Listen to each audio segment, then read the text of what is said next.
Welcome to Two Keys in the Pod. I'm Shantiana Keys. And I'm Andriana Keys. And you are fresh back into the States. Woohoo! We obviously took a little hiatus there for a little while. I didn't realize she'd be playing that long. And I wanted to record our next podcast back together in person. So that's why we waited so long, but didn't realize she'd be playing this long.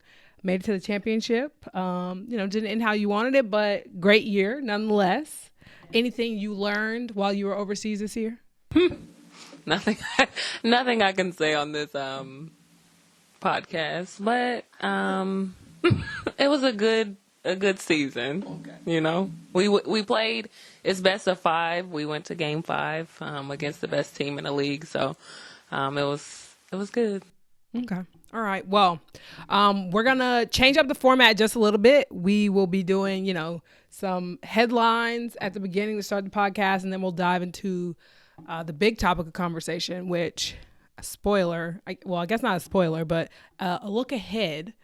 We will be talking about Love and Basketball, which you apparently didn't realize we were doing. So that should be an interesting conversation that we're going to have. And I feel like we're on different sides of the fence about the movie. So we will be getting to that. But for sports, because Andriana's going to be taking over the sports headlines for us. So what headlines stood out for you? Okay, so couple ones, but a quick hit one is Brittany Griner's detainment and how the U.S. has realized that she was wrongfully detained. So. Right. Yeah. And not only that, just kind of like changed their legal approach. Before they were going to let it play out in the courts and see what happened. And then now all of a sudden they've either decided to change the angle or they just found out more information. And so hopefully that means BG will be coming home. I saw that they have decals in the WNBA on every court, which prior to us finding out about, the change of course or approach, it was like, oh, okay. Yeah. Like, okay, yeah, sure, put it on the court. But anyway, hopefully she gets home soon because, one, it is Mother's Day. She is a mother, and, it just got to be tough to be away from your friends and family and your kids. So shout out to BG. All right, what else? What you got? Okay, so I feel like you've watched more of the NBA playoffs than me, which this is a shock, people. Like, I'm going to blame it on just the fact that I was in a different time zone, 7 hours ahead. And so NBA for me, the past 4 years has been a no until I get back home. But when LeBron is playing, in the playoffs, I do stay up and watch. So now he's not, and I just don't care as much. But so these flagrant fouls, have you seen those? Okay, I keep seeing them pop up on social media, but I don't click into them, so I don't always know. Okay. So I feel like there's been 3 different ones now. I know Draymond got ejected, which, okay, we can say this is normal. This is Draymond. Right, yeah. But he was kind of saying he didn't do anything. There was another one, Desmond Bain. He got ejected. I saw that. Yeah. Mm-hmm. And then last night, or 2 nights ago, no, it was last night, Jordan Poole, kind of swiped or grabbed, who knows, Ja Morant's knee, and Ja Morant is injured now. And so people are saying, Golden State saying, no, we're not dirty players. He didn't mean it. Right. And everybody else is like, this was intentional. He should be done. That shows you how little NBA actually I have been watching because I had no idea about the Ja Morant injury. Well, it happened last night. Okay. So, I mean. Okay. And I was watching WNBA. Okay. Which you were too. But okay, so let's go to that. WNBA just started. Thoughts? What game did I watch? I watched Chicago Sky versus Sparks. The Sparks. Okay, that was a good game. Came down to the wire. Chicago should have pulled that one out. They didn't. Interesting. Liz Cambage. Today we found out what she actually said to get dismissed from that Australian team was go back to your third world country, which is an insane thing for a person to say. But you already know how I feel. Well, we've talked about this before on the podcast. I'm all about vibes anyway, and Liz was not my vibe, okay? And so I have not been on the Liz train in a long time, but this for sure cemented no, I'm sorry. I can't get down with that. Somebody asked me, was she black? I remember when this all happened before, somebody said she was indigenous, Australian. So somebody, or there's a rumor or something, people are saying she's like half Nigerian, which if she is, girl, that is insane. Interesting. Yeah. So we have to keep an eye on that. I got through half of the New York Liberty. Was it Phoenix? The Suns. Connecticut Suns. Got it. Yes. Okay. Suns? Yeah. Sun. Right? Oh. Son. I mean, what? But yeah, watch that game. Looks good. I haven't finished it yet. Obviously, everybody said it was a pretty good game, and so I'll go back and watch it because that's just what I do. I go back and watch recorded games. That's just the way that I like to consume them. And then Mercury Aces. Mercury Aces. I have not watched yet. I have it. Yep, DVR'd. So we'll definitely go back to watch that. That one was not good. It was good for one team, right. But yeah, blowout. So the WNBA, they got some strong looking, probably like 5 teams that could be contenders this year. So it'll be exciting to see. Turn up. Who are those 5 teams, do you think? The Aces, like I said, they looked really good, very deep. Yeah. Chicago, once they get their pieces, I don't know who they're missing. Oh yeah, they're missing Kalia Copper, who right, obviously big was deal. huge. Yep. Yeah. And then they might be missing somebody else. And there were a few. It's like drew a every blank. team is missing like 2 or 3. Like Yeah. Oh, and Allie quickly didn't play. right. Them. Who else did we say? We said that there were 3. Phoenix will be really good once they get Yeah. everybody back. Yes. Seattle, of course. Seattle looks and good already. Maybe one other team. I don't know. Yeah. The Mystics were gonna have some people. Yeah, Mystics coming back. So it should be a good year. Yeah. I think. A lot of young teams though that we did see. The Wings, Atlanta rebuilding. So it should be an interesting year. Dream for the championship. Hey, got to rep for the home Yeah. team, of course. All right. In other headlines for me, I would say the Met Gala happened. You don't care about that. I watched. It was my first year, like legit watching the carpet and, trying to understand what people were wearing and stuff like that. Best dressed, Blake Lively. Shawn Mendes was great for the men.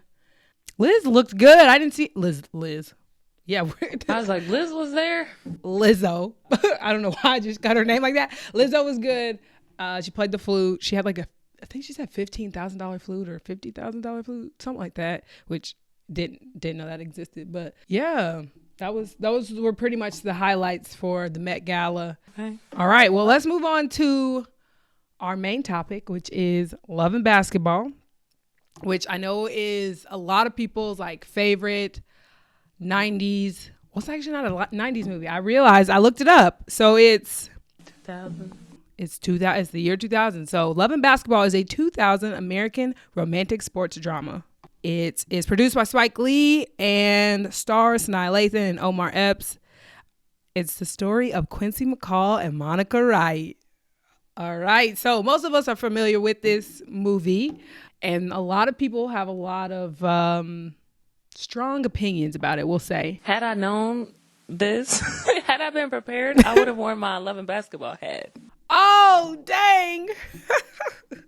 Look, by the end of this, you might be like, maybe I should. Listen, this all came up because I saw a girl on TikTok talking about this. And so I was like, let's just finally talk about it, because I feel like I've had this conversation with a lot of friends or teammates or whatever over the years.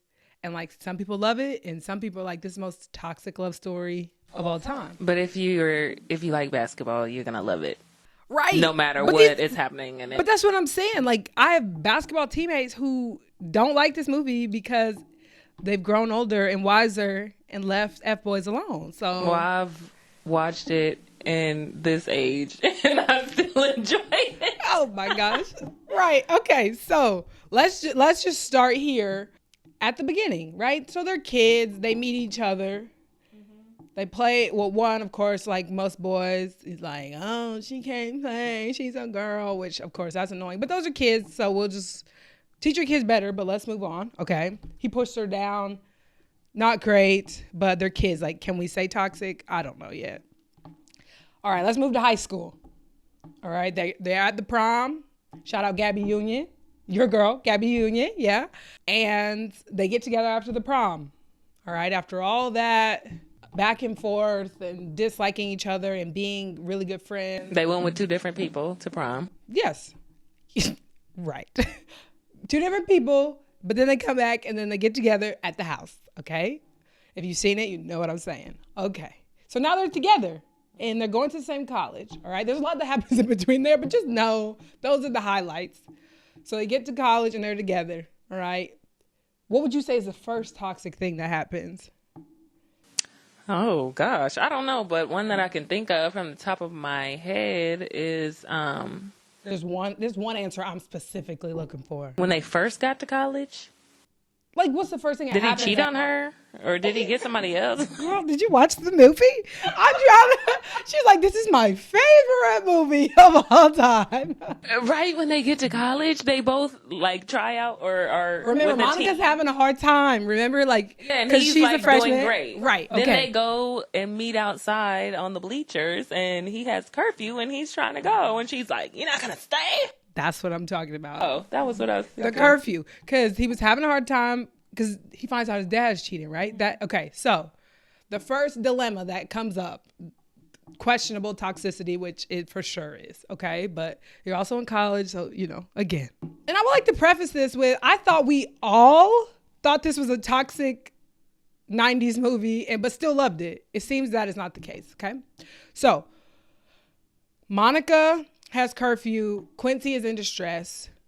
Monica says that she's got to get back. And he's like, you got to go to curfew. You can't break curfew, essentially. And she chooses herself. What are your thoughts about this decision? Well, when you had said what are some toxic things in it, that was one of the two. Two? There are two? That I could think of, just like rapid fire. Right, like, right. Oh, this, okay? I get it. Dang, for some reason I thought it was the reverse. But no, you're right. Look, you're right. I think that both sides are okay. Like I get. Wait, no.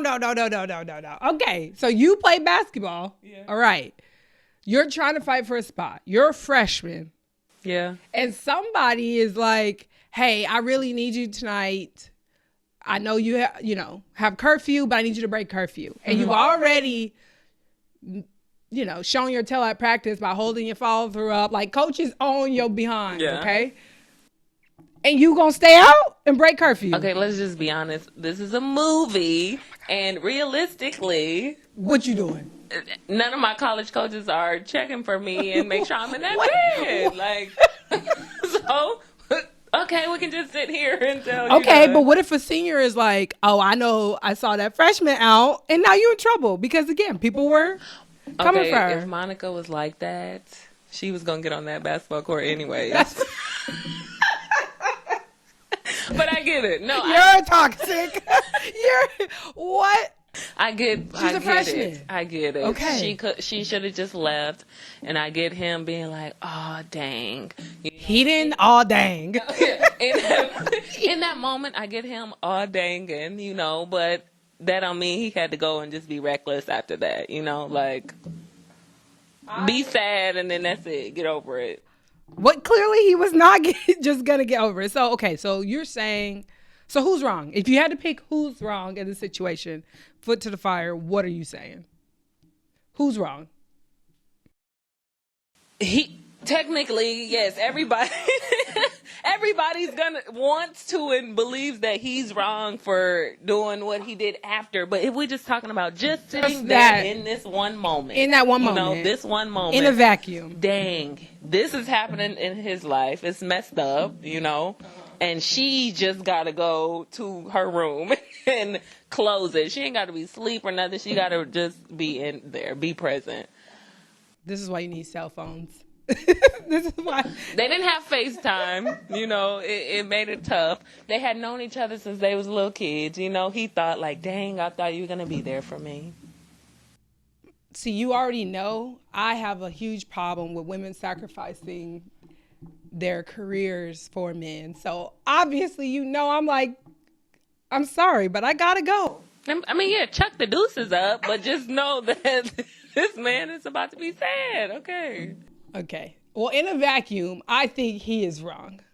I know he's sad, but given the situation he knows is already happening with Monica, it's just, yeah, it's hard for me to feel bad. And the fact that he is a basketball player as well, so he knows. Right. Like, he's aware of. But he's big shot on campus, so he, like you said, he's going to play no matter what. So there's that. All right, so our next issue comes up, it's the aftermath. She chooses herself. She goes back to her dorm. They go to a party the next day, I think, and Quincy is very drunk and he's acting up, and one minute he's like standoffish and he's like all over her. So it was just like a whole thing. Not a lot there, but just, again, not a healthy situation. Then we go to the next day. Monica shows up at Quincy's spot and he is with Shawnee Easton, okay? And he says he just took her to Burger King, okay? How do we feel about that? Is that toxic? Does that meet the criteria? Yeah, that's cheating, right? Because listen, to me it is, but I don't think Quincy felt like he was cheating on her. And I'm sure there are a lot of guys out there that feel like that wasn't cheating, taking her to Burger King. Yeah, because they would probably say what he said. I just took her to Burger King. So that's definitely toxic. Can we tally that under toxic behavior? Yeah, that's bad. Like, if they were in a situationship, it's fine to him. No, some people would not care. Some people would care because they feel like, this is a situationship. You shouldn't be doing this. But the fact that they were actually together, yeah, it's bad. Right. Yeah, no, they... Because he did it intentionally. Oh, yeah, to be petty, for sure. Spiteful, yeah. Right. And just, strolling into the house like that, I just was like, wait, you've lost your mind. Okay. So we have that. That's definitely toxic. We move to the breakup, really, outside the dorm. All right. And his daddy issues have caught up to him fully. And he has thought about it enough that he is ready to break up with Monica. Okay. Was the breakup reasonable? Would you not consider, surely that has to be toxic. What did he say to her? Like, I just got a lot going on. I got a lot going on. Yeah. And you don't seem to, something to the effect of, you don't seem to have time for me. Oh, yeah. Yeah. She should have chucked the deuces up and kept it moving. Because it's kind of like a manipulative kind of thing. Kind of gaslighting, probably. I know people throw that around these days. So I don't want to be that girl, but but it does feel like that was probably what that means. Yeah. Wow. The biggest takeaway for me was I still like us to be friends. That was the biggest thing for me because he know good and well. First of all, he don't want that. He think he do, and then it's not gonna go well. Right. And then y'all been friends since y'all was little kids. You think that is just so easy, which they proved later it was not. So, yeah. Wow. Yeah, so many things. Much of what I said before about he made it all about her not having time for him, and now he's just running away. Essentially, he's running away from his whole life. College, basketball, he's just running to the NBA. He's running from her. He's running from the whole thing. Wow. I don't want to make light of his dad cheating or whatever, but wow. That's what all started this. All I know is this is a great movie, and I probably watch it once a year. And on VH1 like everybody else. A VH1, or I'll look it up and find it for free or something. Yeah, okay. Well, if you don't know, it's always on VH1, y'all. So if you want to, they had it on Netflix for a little bit. I thought. Oh, it's been a minute. But yeah, okay. So the breakup, wow, horrible, terrible, has F-boy written all over it, and I don't think that's debatable, frankly. Then we move to Monica's overseas. She finishes out her career. She goes overseas. She has all these experiences, which you can relate to, people translating for you and all that kind of stuff. And the funny part is which I always think about when I'm overseas is when they're like, she's like, what did the coach say? And he's like, he said to pass the ball to you. I'd be like, oh my God. True. So Fast forward, we have our time. She's still hung up on Quincy. So she moves home and she's lost her love of basketball. Mm-hmm. Quincy still lives. Does he live next door still? Or his mom still? He's moving out, I thought. He's moving out right, with because he's engaged. Yeah. Right. Ooh, that part hurt. Yeah, Tyra Banks. That part hurt. Love Tyra. So, yeah, she finds out he's engaged. Don't know if she came home to confess her love or anything like that, but your assumption is like this is a very hurtful thing to her. Does he get hurt? He gets hurt. He gets hurt in the game, and he's in the hospital, and she goes to visit him, and I think she's realizing all her feelings and such. But they see each other or have a discussion basically for the first time, and he's asking her what happened to her love of the game. Boom, boom, boom. Okay, so we already know something's gonna happen. Chaos is about to ensue. So yeah, one night she just can't sleep. It's a couple weeks before his wedding.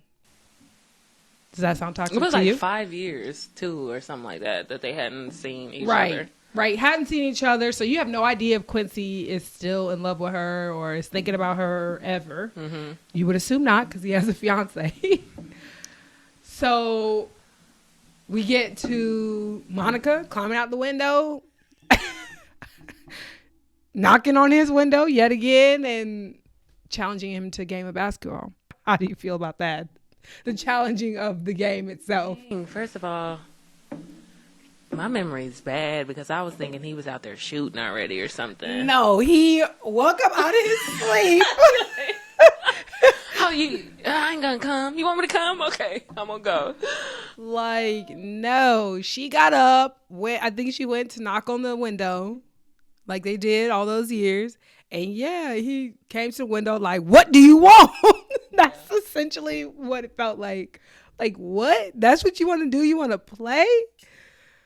So, then found his way outside on that basketball court. Found his way outside, and the iconic scene, truly. The thing I think most people feel, and the first thing I think people like point to when they say like, yo, this was a wild movie. This is a toxic movie, because they're playing for love.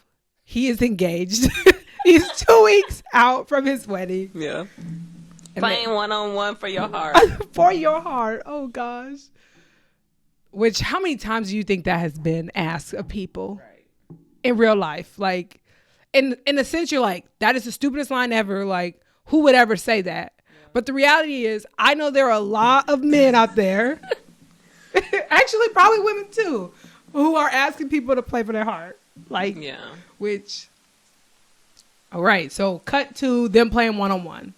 He's hurt, remember? Okay, so it's a little more even. Obviously, she's a professional basketball player, so she is skilled.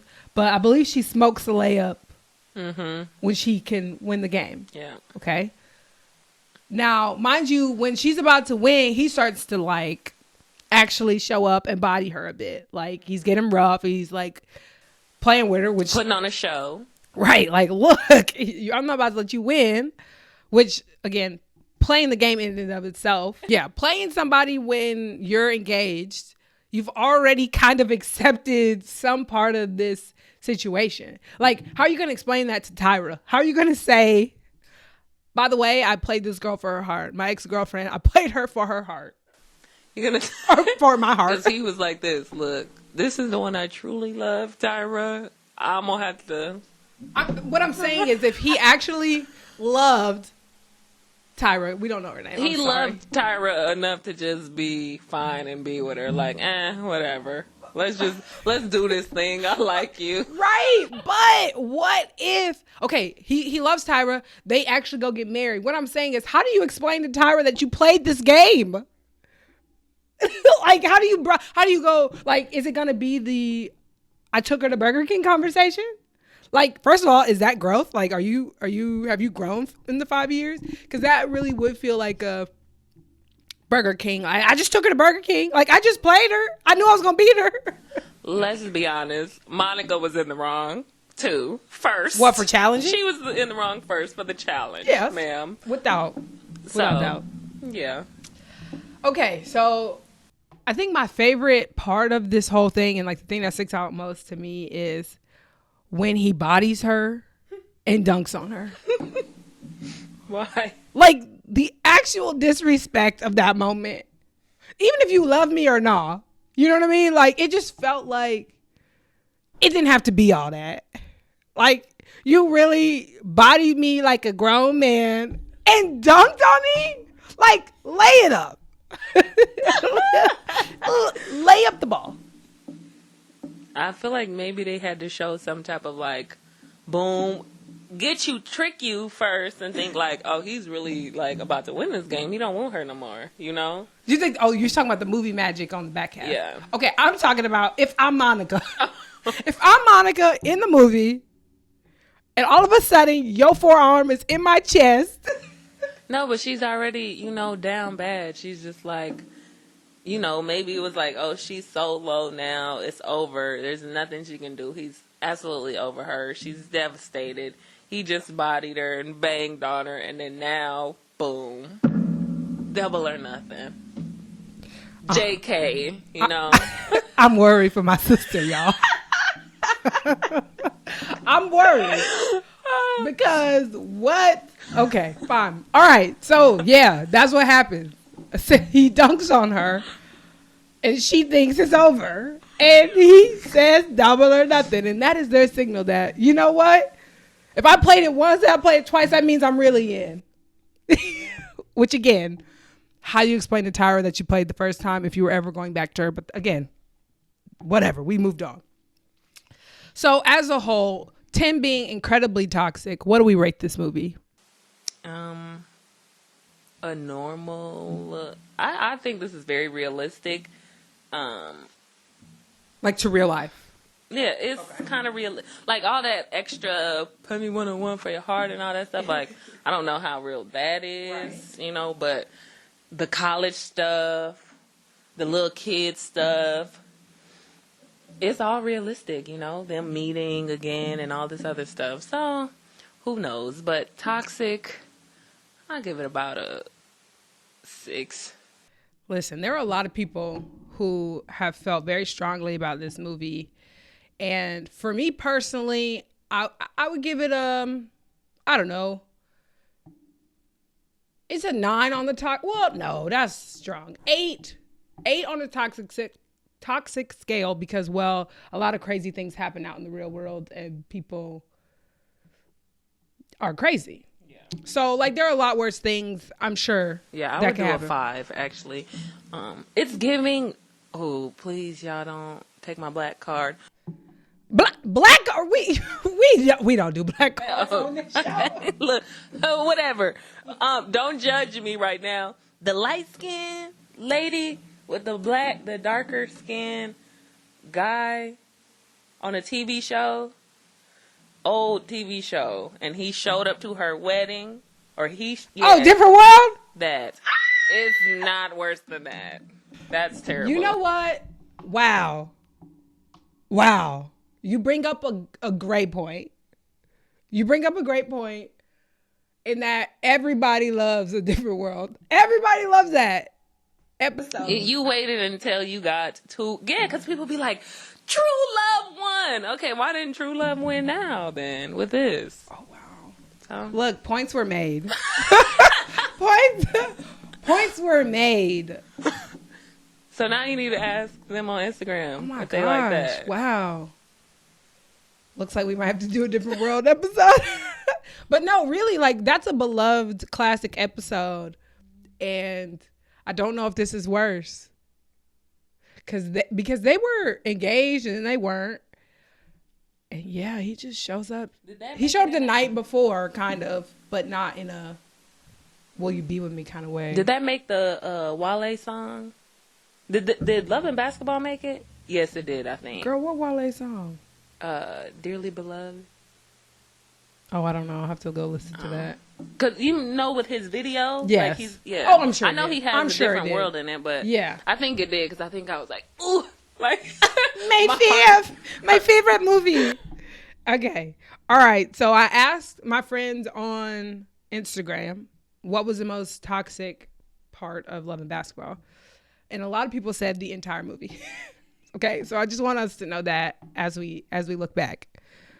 He should have gone to her room. Her curfew mattered. Grow up, Q. Oh, okay. I see. Yeah. But you probably couldn't go to. I'm assuming you can't go to the dorm. It's probably no boys allowed. Oh, okay, yeah. Grow up, Q. Okay. Someone said prom. Them going with different prom dates. We all know how that ended. We did talk about that. Okay. Play one-on-one for your heart when you have a whole fiance.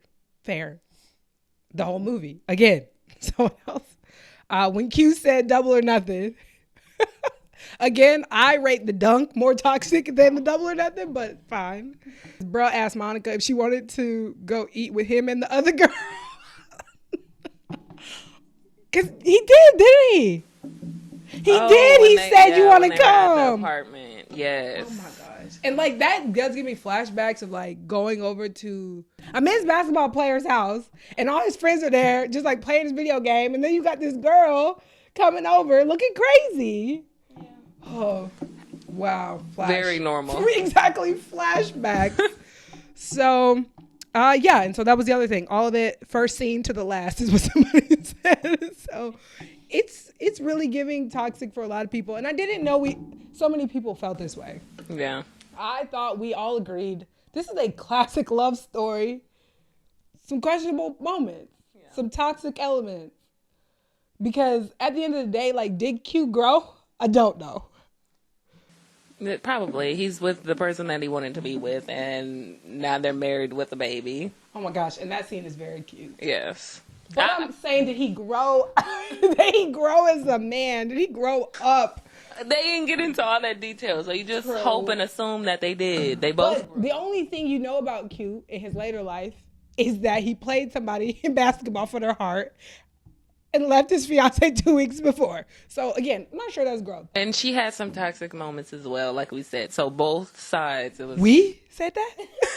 She did. We said that in the beginning. Oh wait, did we? I don't think so. She did have some toxic moments. Going to him in the first place, talking about play one-on-one for your heart. Oh, okay. You're saying she's in the wrong for that too. Yeah, no, you're right. Okay, fine. That's the only thing I can think of though, just for the record. Yeah, I don't know, but you're like, to each their own. Yeah. But throughout the whole movie, we have different emotions. It's just like a roller coaster of emotions, and it kept you very intrigued throughout the movie. So I will say, for that sense, for the Hollywood factor, beautiful. For the Black beauty, we're always going to give it 10s, okay? All right? We love a Black classic film. So, yeah, all in all, kind of toxic. We'll rate it a kind of toxic. And we're going to continue to enjoy it, though. Just don't let somebody do you like Q, okay? Just move on from him. Don't go back to him. Unless he's made great strides, which we're not sure Q did. Okay, so all right. I think that's the end of that. Any last words about it? Excellent movie. My favorite movie. I'll go back and watch it probably tomorrow for the 500th time, and it's just one of those that is so good to me. You can keep watching it, and it doesn't get old. So. Yeah, I just love movies with Black people, so I will continue to watch it forever and ever. And that's that on that. But thank y'all for joining us on this episode of Two Keys in a Pod. If you like our podcast, make sure you subscribe on YouTube and that you subscribe on Apple. Is that how you do it? Do you subscribe? You follow us on Apple. Either way, however you do it, however you get your podcasts on Apple, do that. All right, so we are planning to do a weekly podcast, so we should be back next week, but I mean, you know how we do, so it could be 2 weeks. All right. We'll see y'all next time. Peace.